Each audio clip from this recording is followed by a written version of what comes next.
एकदा टाळी वाजवा गायकांसाठी.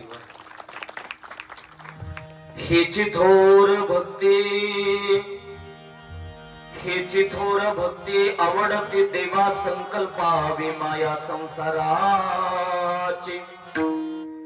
ठेविले अनंत तैसेची राहावे चित्ते असू द्यावे समाधान. अभंगाच्या प्रथम चरणामध्ये जगद्गुरु तुकाराम महाराज मायबाप भक्ती सांगतायत. भक्ती आता लक्ष द्या.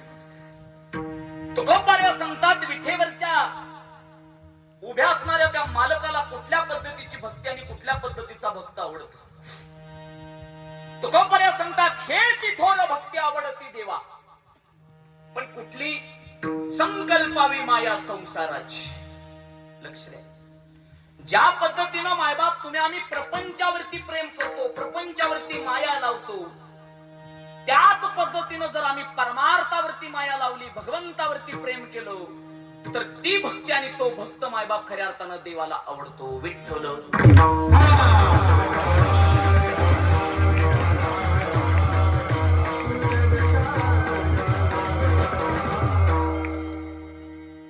संत शिरोमणी सावता महाराजांची भक्ती त्या पद्धतीची आहे. जेवढं प्रेम ते प्रपंचावरती करतात, शेतावरती करतात, मळ्यावरती करतात, तेवढंच प्रेम ते देवावरती करतात. आणि म्हणून तुकोबा सांगतात हेची थोर भक्ती आवडते देवा संकल्पावी माया. निस्ती माया नाही म्हटले महाराज, तर संकल्पावी माया म्हटले महाराज. लक्ष द्या. जेवढं प्रेम आपण आपल्या प्रपंचावरती करावं, तेवढं प्रेम आपण देवावरती केलं पाहिजे. किती प्रेम असतो आपलं प्रपंचावरती? लक्ष द्या. किती प्रेम आहे प्रपंचावरती? पण किती मोठा प्रपंच केल्यावरती मायबाप मनाला समाधान आहे. बनकरवाडी कर किती पैशाच्या जोरावरती सुख विकत घेणारी माणसं पैशाच्या जोरावरती समाधान कधी विकत घेऊ शकत नाहीत. पैशाच्या जोरावरती 50 लाखाची माडी जरूर बांधचाल, पण 50 लाखाच्या माडीतलं समाधान मात्र पैसा तुम्हाला देऊ शकत नाही. पैशाच्या जोरावरती 50,000ची गादी झोपायला घेचाल, पण पैशाच्या जोरावरती 50,000च्या गादीवरती समाधानाची झोप मात्र मिळू शकत नाही. ती झोप जर मिळवायची असेल तर तुकोबऱ्या सांगतात ठेविली अनंते तैसेची राहावी आणि चित्ते असू द्यावे समाधान. तुकोबऱ्यानं ती भक्ती तुम्हाला सांगितली. जोपर्यंत प्रपंचाची माया देवाच्या चरणावरती ठेवता येत नाही, तोपर्यंत भक्त होता येत नाही. किती अहंकार आहे हो तुम्हाला आणि मला प्रपंचाचा. वाक्य सांगू अजून एकदा. 50 लाखाची माडी बांधणं देवानं माझ्या हातात दिलं. कुठून वाळू, कुठला गौंडी, कसला इंजिनियर, हे सगळं देवानं माझ्या हातात दिलं. पण 50 लाखाच्या माडीत किती दिवस राहायचं हे मात्र त्यानं त्याच्या हातात ठेवलं. चतुरा तो शिरोमणी. 2 लाखाचं बाथरूम बांधणं देवानं माझ्या हातात दिलं. त्याला चांदीचा कॉक आहे, रोज अंघोळीला लायबाची साबण आहे, डोक्याला क्लिनिक प्लसचा शॅम्पू आहे. बनकरवाडी कर. पण 3.5 हाताच्या देहात आत्मा गेल्यावरती शेवटची अंघोळ 2 लाखाच्या बाथरूम मध्ये नाही तर कुठं आहे? बोला कुठं आहे? मी पण इंदापूर तालुक्याचाच आहे. कुठं? अंगणात, जिथं रोज म्हैस बांधतात, कोंबड्या उकारतात तिथं. ऐका ऐका ऐका ऐका. 10 एकराची बागायत जमीन फुलवणं देवानं माझ्या हातात दिलं. पण 10 एकराच्या बांधावरून किती दिवस फेटा घालून फिरायचं हे मात्र त्यानं त्याच्या हातात ठेवलं. बनकरवाडी कर. जोपर्यंत 3.5 हाताच्या देहात आत्मा आहे तोपर्यंत मुक्काम 50 लाखाच्या माडीत आहे बाबा. जोपर्यंत 3.5 हाताच्या देहात आत्मा आहे तोपर्यंत 50 लाखाच्या माडीत मुक्काम. जोपर्यंत 3.5 हाताच्या देहात आत्मा तोपर्यंत चांदीच्या कॉक खाली अंघोळ. जोपर्यंत 3.5 हाताच्या देहात आत्मा तोपर्यंत 65 लाखाची गाडी. जोपर्यंत 3.5 हाताच्या देहात आत्मा तोपर्यंत सगळा 7-12 नावावरती. वास्तव आहे माणसाच्या प्रपंचाचं. आहे का नाही बाबा? किती दिवस उतारा आपल्या नावावर राहतो मेल्यावरती?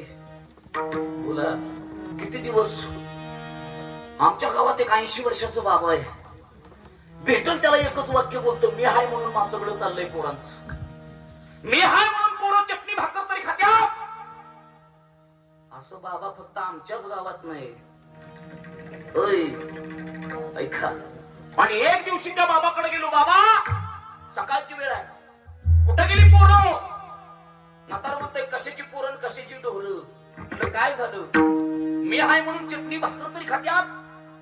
आणि नेमकी म्हातारीची सुनबाई चहा घेऊन आली. चहाचा कप घेतला, विचारलं का होतही 80 वर्ष झालं बाबाचं एवढं कष्ट. म्हणजे काय झालं? नाही बाबा म्हणतोय मी हाय म्हणून चटणी भाकर तरी पोरं खातात. सुनबाई म्हटली महाराज खरंय आमच्या मामाचं, मामजी हाय का म्हणून आम्ही चटणी भाकर तरी खातोय. एकदा मामजी जाऊ दे तुपाशिवाय. त्या मामजीला मला सांगायचंय आपली जायचीच वाट बघते ती फक्त. ऐका, आणि कधीतरी आपल्याला ज्या पद्धतीनं सूर्य उगवतो आणि मावळतो त्याच पद्धतीनं प्रपंचात उगवायचं आणि मावळायचं.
देवाच्या हातात दोरे आहे तोपर्यंत बोला, जोपर्यंत देवाच्या हातात दोरे आहे तोपर्यंत चांगलं वागा, जोपर्यंत देवाच्या हातात दोरे आहे तोपर्यंत कर्म चांगलं ठेवा.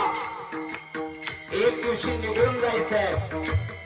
या महाराष्ट्राच्या मातीत सन्माननीय स्वर्गीय अजितदादा पवार गेले.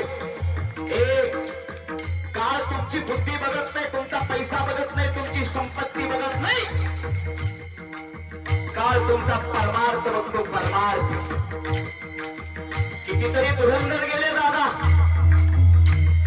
मोतने जमाने को कैसा शिका डाला, कैसे कैसे रुस्तम को खाक में मिला डाला, मोतने जमाने को कैसा शिका डाला, कैसे कैसे रुस्तम को खाक में मिला डाला. याद रख सिकंदर के हौसले में आली थे, जब गया था दुनिया से दोनों हाथ खाली थे.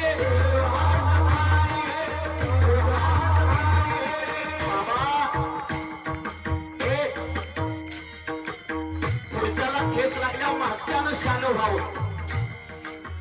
राजा रावणा एवढी श्रीमंती नाही आपली, सप्तकोटी घर सोन्याच, पण तरी सुद्धा राजा रावणाला जावंच लागलं. किती अहंकार करतात संपत्तीचा, प्रॉपर्टीचा, पैशाचा, तारुण्याचा. अरे देवानं सगळं सगळ्यांना दिलं नाही.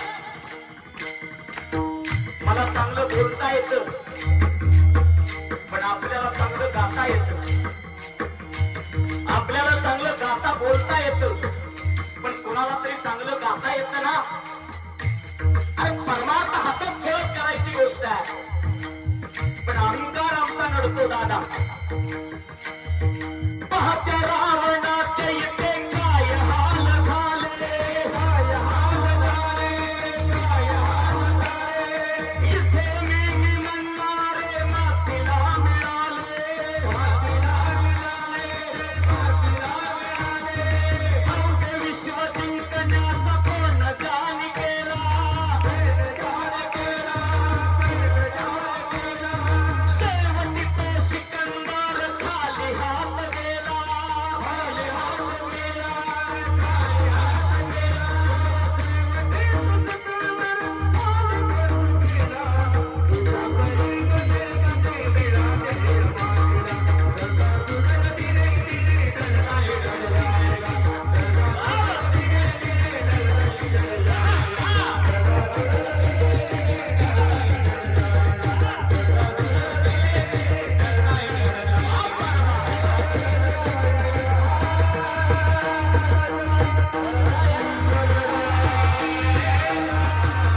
चाल दादा.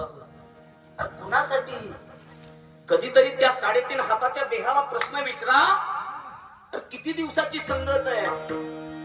ज्या गोष्टीला तुम्ही आम्ही आयुष्य म्हणतो त्या गोष्टीला संत जीवनाचा प्रवास म्हणतात. बनकरवाडीकर, ज्याचं जेवढं तिकीट त्याचा तेवढा प्रवास. कधी कधी आजोबाच्या आधी नातवाचं तिकीट संपताना त्याला जावं लागतं. याचा अर्थ ज्याचं जेवढं तिकीट त्याचा तेवढा प्रवास आहे. पण प्रवास मात्र सुरुवातीला एकट्यानं करायचा आहे आणि शेवट मात्र आपल्यालाच करायचा, एवढं विसरून जाऊ नका. अरे आयुष्याच्या प्रवासाची गाडी एकट्यानं चालू केली, सुख आलं, दुःख आलं, आनंद आला, समाधान, सगळ्या गोष्टी जीवनात आल्या. जीवनाच्या प्रवासाची गाडी तशीच चालू आहे. महिला मंडळ, जाता जाता कोणीतरी त्याच जीवनाच्या प्रवासाच्या गाडीला हात केला. एक सुंदर पत्नी, मायबाप, सुंदर स्त्री त्या गाडीत आली आणि ती आमची अर्धांगिनी म्हणजे आमची पत्नी झाली. आता मात्र आयुष्याचा प्रवास एकट्याचा नाही तर दोघांचा आहे. ऐका, प्रपंच नावाचा प्रवास, प्रपंच नावाच्या जीवनाची गाडी आता चालू झाली निरंतर. या प्रपंच नावाच्या प्रवासाच्या गाडीत सुख, आनंद, दुःख, यातना सगळ्या येतात. पुढे गेल्यावरती कोणीतरी हात करावं त्या आयुष्याच्या गाडीला. एक सुंदर लेकरू आत आलं आणि तो आमचा मुलगा झाला. आता मात्र जीवनाचा प्रवास चालू आहे. हाडाचं काढ, रक्ताचं पाणी, नेत्राचा दिवा करून लेकरांसाठी प्रपंच मोठा करत राहिला.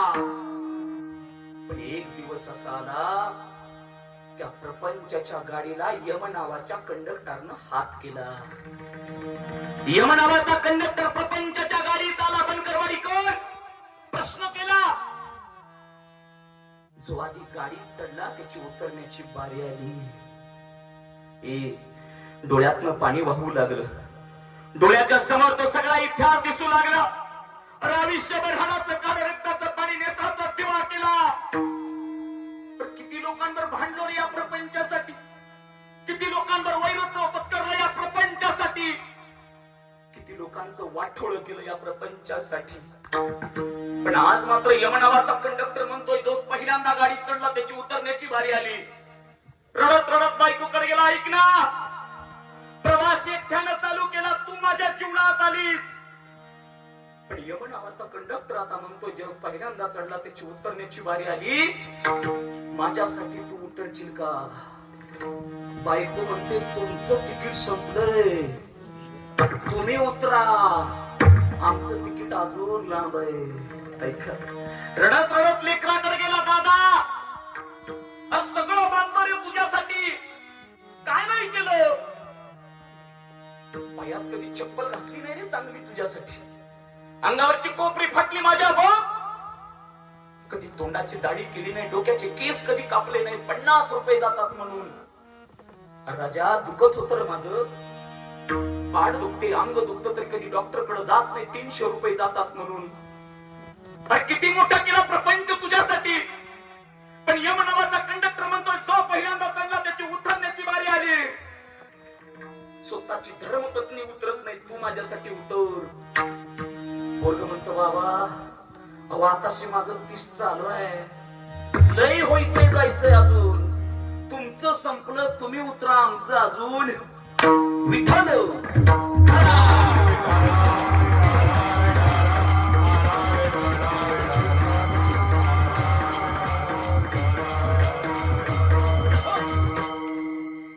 हेची थोर भक्ती आवडती देवा, संकल्पावी माया संसाराची.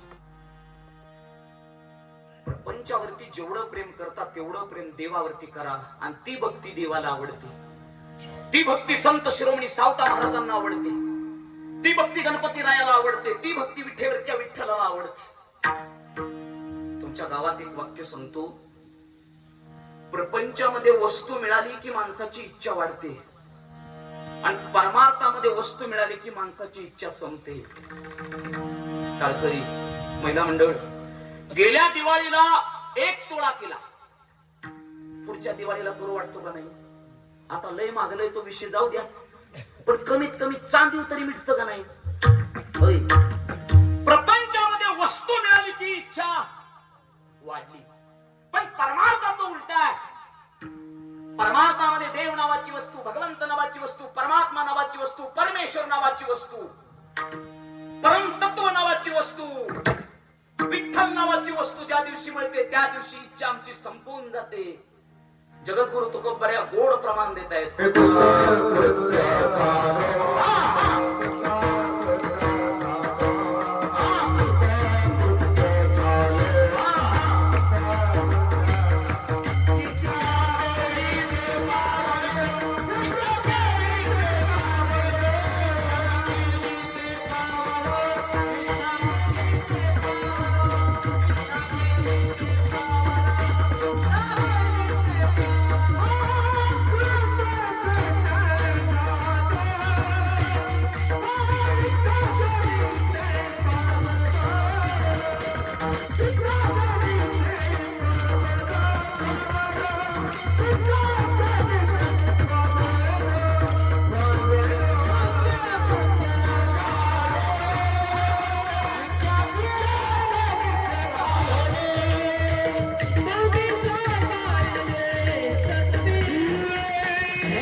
जगद्गुरु तुकाराम महाराज सांगतात, कृतकृत्य झालो आणि इच्छा केली ते पावलो. परमार्थामध्ये इच्छा करून तरी बघा, आपली इच्छा पूर्णत्वाला जाते, पण कधी हा 3.5 हाताच्या देहातला तो जीव नावाचा अंश परमतत्वाला शरण जातो, देवाला शरण जातो तेव्हा. लक्ष द्या. पण प्रपंचाला शरण जाणारी माणसं देवाला शरण जातील कशी? आता लक्ष द्या, मी प्रास्ताविकाकडे आलोय परत, मला अभंग सोडवायचा वेळ कमी. प्रपंचाला चिकटलेले मुंगळे म्हणतोय मी, गुळाला चिकटते तशी चिकटतेत ना. प्रपंचाला चिकटलेले मुंगळे आता परमार्थाकडे जाण्यासाठी माय बाप ती इच्छा आमच्या अंतःकरणात उत्पन्न झाली पाहिजे. महाराज सांगतात, कृतकृत्य झालो आणि इच्छा केली ते पावलो. सुरदास नावाचा अंध भक्त आहे देवाचा, भगवान श्रीकृष्णाचा. फार प्रेम आहे देवावरती सुरदासाच, पण दोन्ही डोळे नाहीत त्याला. पण भगवान श्रीकृष्णाची भक्ती करतो कोण? सुरदास. एक दिवशी देव प्रसन्न झाले, सुरदासा काय मागायचं ते माग. सुरदासाच्या डोळ्यातनं पाणी वाहत दिसत नाही. बरं काय मागावं देवा तुझ्याकडं? सगळं दिलं रे तू मला. सुरदासा आज तुला चांगले 2 डोळे देतो, डोळे. सुरदास म्हणतो, देवा कशाला डोळे देता? ए सुरदासा, माझं असणार हे रूप तुला पाहण्यासाठी मी डोळे देतो बघ. सुरदास म्हणतो, देवा अंतःकरणातल्या त्या चक्षुने तुला कधीच बघितलंय. पण देव ऐकायला तयार नाही.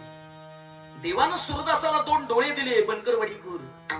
सुरदासाला परमतत्व तो देव दिसू लागला आणि डोळ्यातनं पाणी वाहू लागलं. देवा अरे तुझं असणार मनोरूप आता मी पाहिलं उघड्या डोळ्यानं, पण आता मात्र मी मागल तेवढं दे. सुरदास म्हणतोय, दिसत नव्हतो तोपर्यंत मागत. देव म्हणतोय, पण दिसायला लागल्यावर, त्याचा अर्थ दिसल्यावर लोक मागतात. देवानं विचार केला, दिसत नव्हतो तोपर्यंत मागत. देवानं म्हटलं, काय पाहिजे तुला सांग.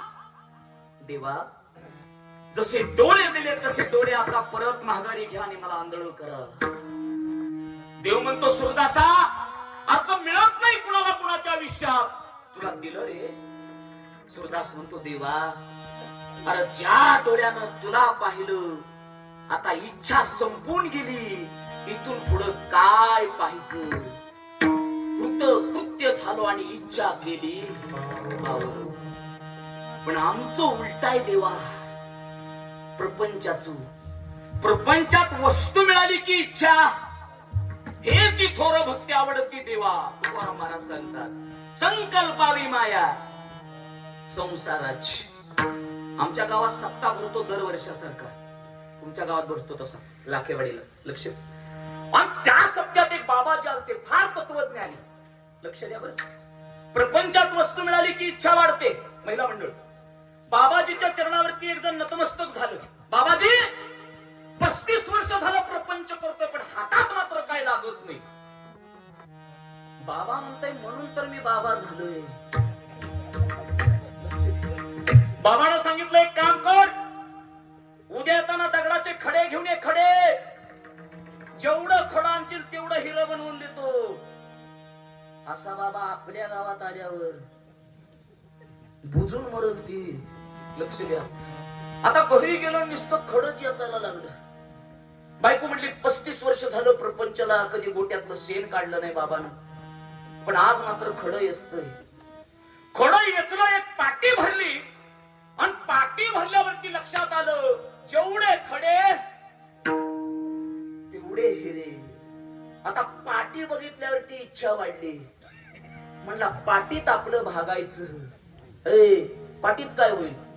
शेजाऱ्याचं 2-3 एकर येईल, दुसरं काय होईल? पण म्हणला शेजाऱ्याचं घेऊन दुसऱ्याचं निघायचं, पाटीत भागायचं नाही ना. बायकोला सांगितलं पिंप घेऊन अंदन आणलेली. बायको म्हणली हरवचाल सप्त्यात, तुम्हाला लय वाईट सवय. म्हणला सोन्याची देतो पण काळजी करू नको.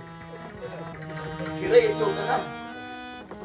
आता पिंप गच्च भरली आणि परत लक्षात आलं बाबाचं वाक्य, जेवढे खडे. म्हणला पिंपत आपण आमदारापेक्षा श्रीमंत व्हायचो नाही. इच्छा वाढली, आमदाराच्या वर गेली.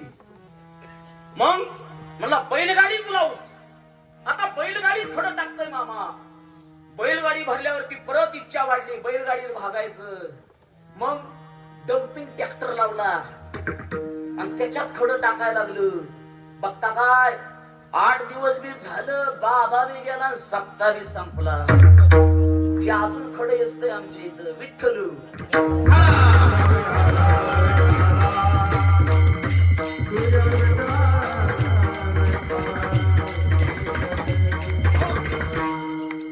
प्रपंचामध्ये वस्तू मिळाली की इच्छा वाढते.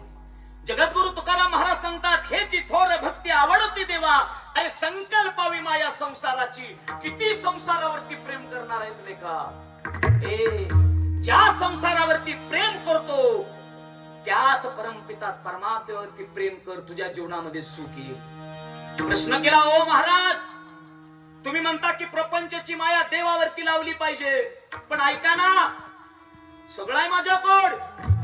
माझं वय 30 आहे, 35 आहे, प्रपंच आहे, संपत्ती आहे, तारुण्य आहे, सगळं आहे माझ्याकडं. पण ऐका ना, ह्या सगळ्या गोष्टी सोडून देवाकडे जायचं. लक्ष द्या. मग सगळ्या गोष्टी जर सोडून देवाकडे जावं लागत असेल तर काय कामायचं? जगद्गुरु तुकाराम महाराज त्या प्रश्नाचं उत्तर अभंगाच्या दुसऱ्या